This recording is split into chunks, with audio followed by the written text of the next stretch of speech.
Par Larry Hodgson de janvier 2018, l'année du coréopsis. Coréopsis à grandes fleurs. Coréopsis grandiflora. Source Core. En Wikimedia Commons. Chaque année, le National Garden Bureau, un organisme à but non lucratif qui fait la promotion des plaisirs du jardinage, sélectionne une vivace, une annuelle, un bulbe et une plante comestible à mettre en vedette dans son programme l'année 2. C'est une excellente façon de découvrir une plante que vous ne connaissez pas ou pour en apprendre un peu plus sur une plante que vous cultivez déjà. Voici la première des 4 plantes de 2018, la vivace appelée Coréopsis. Coréopsis. Vous trouverez 2 autres blogs de la série ici, 2018, l'année de la betterave et 2018, l'année du calibrachoa. Coréopsis. Le genre Coréopsis est limité au Nouveau Monde et comprend environ 80 espèces, dont 45 trouvées en Amérique du Nord. Ce sont des plantes herbacées de taille généralement modeste, rarement plus de 75 cm, portant des inflorescences composées qui rappellent de petites marguerites, avec un disque central de fleurons fertiles ourlés de 8 rayons, plus chez les formes doubles et semi-doubles, souvent dentées. La couleur habituelle est le jaune, parfois avec une auréole rouge-marron. Les graines aplaties de certaines anciennes espèces, maintenant placées dans le genre Bidin, ont 2 dents et sont en forme de punaise. D'où le nom Coréopsis comme une punaise, un fait qui se reflète dans le nom commun anglais, Tixide. Curieusement, aucune des espèces du genre Coréopsis actuel n'a de graines dentées. Seulement quelques espèces sont cultivées, en général les plus florifères. Plusieurs de ces dernières peuvent rester en fleurs pendant presque tout l'été, notamment si l'on supprime les fleurs fanées. Les Coréopsis sont depuis longtemps populaires dans les jardins, car leur profusion de fleurs est difficile à battre et elles font d'excellentes fleurs coupées. Plantes de soleil pré-fleuries remplies de Coréopsis lanceolata. Source, Xerces. Orgue. En général, les Coréopsis sont des plantes des champs ou, tout au plus, de l'or et des bois, nécessitant alors beaucoup de soleil. Ils s'adaptent bien au sol bien drainé et la plupart peuvent tolérer la sécheresse. Par contre, un excellent drainage est nécessaire pour beaucoup d'espèces, surtout pendant l'hiver. Les sols argileux tendent à retenir trop d'eau l'hiver et sont alors à éviter dans plusieurs cas. Beaucoup réussiront mieux dans une plate-bande surélevée, ce qui garantit un drainage parfait. Préférez aussi un sol pas trop riche, car quand la terre est très fertile, les tiges ont tendance à s'affaisser. En général, les cerfs s'y intéressent peu. Par contre, les insectes pollinisateurs, abeilles, papillons, cirfes, etc., les fréquentent assidûment et les oiseaux granivores les visitent pendant l'automne et l'hiver si on les laisse debout. Il y a typiquement 2 ports différents chez les Coréopsis. Les variétés à rhizome sont généralement très durables, pouvant vivre des décennies. Les Coréopsis de ces variétés n'ont pas trop de difficultés avec les sols glaiseux non plus, tant que le drainage est raisonnable. Par contre, ils s'étendent éventuellement au-delà de leur aire de plantation et il faut alors les contrôler. Les variétés qui poussent en touffe, sans rhizome, par contre, tendent à être de courte vie, souvent seulement 2 ou 3 ans. C'est aussi dans ce groupe qu'on trouve les plantes moins tolérantes au sol qui restent humides pendant l'hiver. On peut toutefois diviser ou bouturer les Coréopsis de ces variétés tous les 2 ans afin de les rajeunir et donc de les conserver. Comme pour compenser cette courte vie, ils sont en général d'une facilité surprenante à produire par semences et ces mêmes espèces, qui vivent peu longtemps fleurissent à qui mieux dès la première année. Maladie. Beaucoup de Coréopsis sont sujets au blanc, une forme spécifique aux Coréopsis, lorsqu'ils sont cultivés dans des conditions denses ou humides. La maladie a tendance à se manifester à la fin de l'été sous des nuits fraîches et humides et des journées chaudes et sèches. Une bonne aération et un bon drainage ainsi qu'un arrosage attentif, par tuyaux suintant ou tôt le matin afin que les feuilles aient le temps de sécher, peuvent aider à la prévenir. D'autres maladies, telles que le mildiou, peuvent également apparaître, surtout dans les conditions de grande humidité et de manque d'aération. Quelques espèces sélectionnées. Voici les espèces les plus cultivées. Coréopsis auriculacea. Auriculata, Coréopsis auriculata nana. Source, Monrovia. Comme dans un genre surtout composé de plantes à feuilles assez étroites, ce Coréopsis du sud-est des États-Unis surprend par ses feuilles trifoliées aux folioles spatulées ou même parfois assez rondes, d'où son nom auriculata veut dire en forme d'oreille. La plante forme une rosette basse de feuilles persistantes et de petites fleurs jaunes. La plante longévive produit des stolons courts, mais n'est pas envahissante. C'est le plus hâtif des Coréopsis, sa floraison commençant un bon mois avant les autres. Il fleurit de la fin du printemps au milieu de l'été. La plupart des autres fleurissent du début de l'été jusqu'à la fin de l'été et même pendant une partie de l'automne. Dimension, 30 à x 30 cm. Zone 4.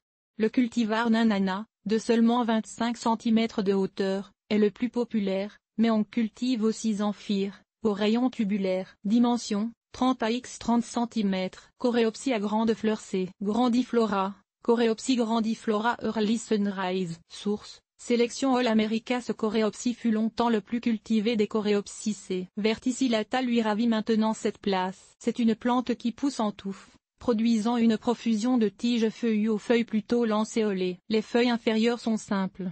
Celles portées sur les tiges florales ont 3 à 5 lobes. Les marguerites de 2,5 à 6 cm de diamètre sont jaune-orange aux rayons joliment dentés. La floraison se poursuit tout l'été et jusqu'en automne.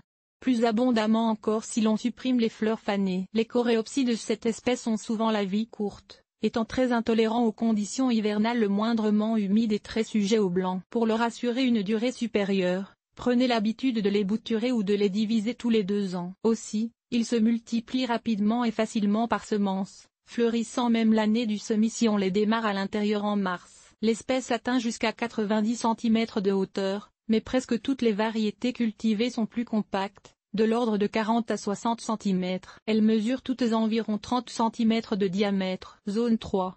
Il y a de nombreux hybrides, dont Early Sunrise fleurs jaunes doubles, 40 cm x 30 cm, facile à produire par semence et gagnant d'un prix sélection All America et d'une médaille d'or Fluoroselect en 1989. Coréopsis hybride C. X hybrida, Coréopsis X hybrida Big Bang Cosmic Eye. Source: Diamant orange Coréopsis X hybrida Leading Lady Charlize. Source: Diamant orange Coréopsis X hybrida Little Bang Daybreak. Source: Diamant orange Coréopsis X hybrida Little Bang Daybreak. Source: Diamant orange. Depuis quelques années, le marché du coréopsis est dominé par des variétés hybrides. La plupart sont issues de croisements entre les coréopsis de courte vie poussant en touffe, comme C. grandiflora et C. lanceolata, et les coréopsis de longue vie produisant des rhizomes, comme C. verticillata et C. rosea. Si on peut toutefois dire que le feuillage de type G. verticillata, très étroit et mousseux, domine, la gamme des couleurs a explosé: rose, pourpre, rouge, orange, blanc crème et beaucoup de bicolores. Les fleurs sont souvent plus grosses aussi. La rusticité de ces hybrides est très variable. Certains ne sont guère plus que des annuels, du moins, au nord de la zone 7 alors que d'autres se plaisent dans les zones 4 ou même 3. Il faut donc bien vérifier la zone de rusticité avant d'acheter. D'ailleurs, même quand vous les plantez dans une zone de rusticité appropriée, ces hybrides sont aussi sujets à la pourriture pendant l'hiver que ces grandiflorae réussiront alors mieux dans un sol naturellement bien drainé ou dans une plate-bande surélevée. Cette espèce pousse bien en plate-bande, mais réussit très bien aussi en pot. Généralement, les coréopsis hybrides sont relativement compacts, 45 à x 40 a, et certains sont carrément nains, 15 à x 30 cm. Notez que, contrairement aux autres coréopsis, ils sont généralement stériles et ne peuvent pas se ressemer. Il faut les multiplier végétativement, par bouturage ou par division. Coréopsis à feuilles lancéolées C. lanceolata, Coréopsis lanceolata sterntalé. Source: Kverzi 2, Wikimedia Commons. C'est le coréopsis le plus largement distribué dans la nature, de l'Atlantique au Pacifique, de l'Ontario au Mexique. Cette plante ressemble comme 2 gouttes d'eau au coréopsis à grandes fleurs, mais a des feuilles plus étroites et des fleurs plus grosses. Surtout, le coréopsis à grandes fleurs a des tiges florales feuillues alors que le coréopsis à feuillage lancéolé n'a pas de feuilles sur la moitié supérieure de sa tige florale. Aussi, il profite d'une plus grande longévité, 4 à 5 ans, que le coréopsis à grandes fleurs. Souvent, les fleurs ont une auréole acajou. Cette plante se ressème parfois à outrance si l'on ne supprime pas les fleurs fanées. Dimension: 30 à x 60 cm. Zone 3. Coréopsis des marais C. palustri, Coréopsis palustri Summer Sunshine. Source: Mtcuba Santé. Org. Cette espèce rhizomateuse est rarement cultivée, mais a donné un cultivar plusieurs fois primé, Summer Sunshine, qui attire beaucoup d'attention pour sa floraison dense et sa facilité d'entretien. Summer Sunshine est très adapté aux conditions de jardin typiques, comme l'ombre partielle et un drainage moins que parfait. Malheureusement, sa rusticité est très faible, zone 7. Parfaite pour nos amis européens, mais insuffisante pour la plupart des Canadiens. Attendez-vous à une plante de 75 cm de hauteur et de 40 cm de largeur avec des feuilles simples vert foncé très larges pour un coréopsis, et des fleurs jaunes dorées aux rayons encochés avec un disque brun. Elle fleurit très tard dans la saison, de septembre à octobre. Coréopsis rose C.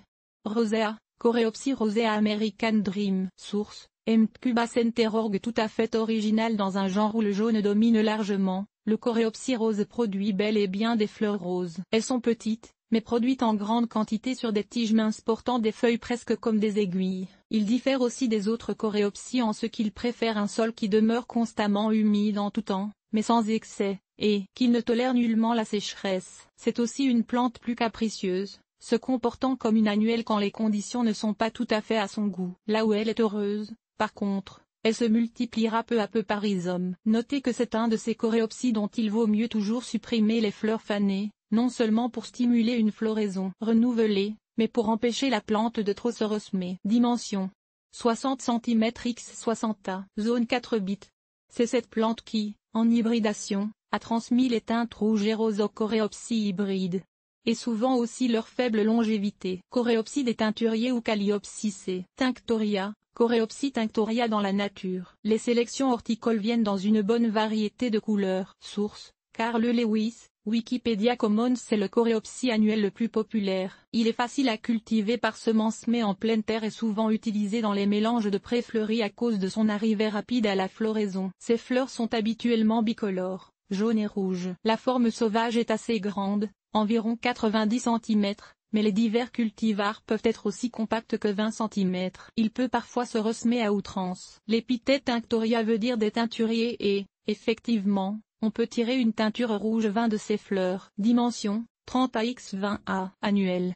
Coréopsie trifoliaceae. Triptry, Coréopsie triptry. Source, Nature Canada. Ça c'est le géant du genre, atteignant 2 à 2,5 mètres de hauteur à l'état sauvage et portant aussi des fleurs plus grandes que celles des autres coréopsies. Il porte des masses aérées de fleurs jaunes claires à disques bruns et aux rayons non dentés. Sa floraison dure facilement 2 mois, mais est surtout automnale. Ses fleurs et son feuillage sentent l'anis. Ses feuilles sont trifoliées, parfois quinquefoliées, à segments lancéolés. Il est un peu envahissant par ses rhizomes, mais de très longue vie. Plantez-le et oubliez-le. Zone 3. L'espèce a la réputation de parfois demander un tuteur, bien que chez moi, je n'ai absolument aucune plainte à faire à ce sujet. Si oui, il existe quelques cultivars aux tiges plus solides, comme Gold Standard 2 mètres, et Flower Tower 2,5 mètres. Coréopsie à feuilles verticillacées. Verticillata, Coréopsie verticillata Zagreb. Source, diamant orange et son feuillage très finement découpé fait en sorte que les fleurs jaunes vives semblent flotter sur un nuage de verdure. Il a une longue floraison couvrant presque tout l'été même si l'on ne supprime pas les fleurs fanées. Il se propage par rhizome court sans devenir envahissant. C'est un coréopsie solide, s'accommodant de presque tous les sols, et de longue vie. Il est probablement le meilleur choix pour le jardinier débutant, car avec lui, le succès est assuré. Un bémol cependant, il est lent à sortir au printemps. Marquez alors bien son emplacement. Dimension 90 cm x 60 cm. Zone 4. Il a donné une foule de cultivars, généralement plus compacts que l'espèce, comme Moonbeam fleur jaune citron. Dimension 40-45 cm x 40 cm, et Zagreb fleur jaune franc. Dimension 40 à x 40 cm. Deux variétés classiques. Il est possible que Moonbeam soit en fait un vieil hybride plutôt qu'une véritable sélection de C. verticillata.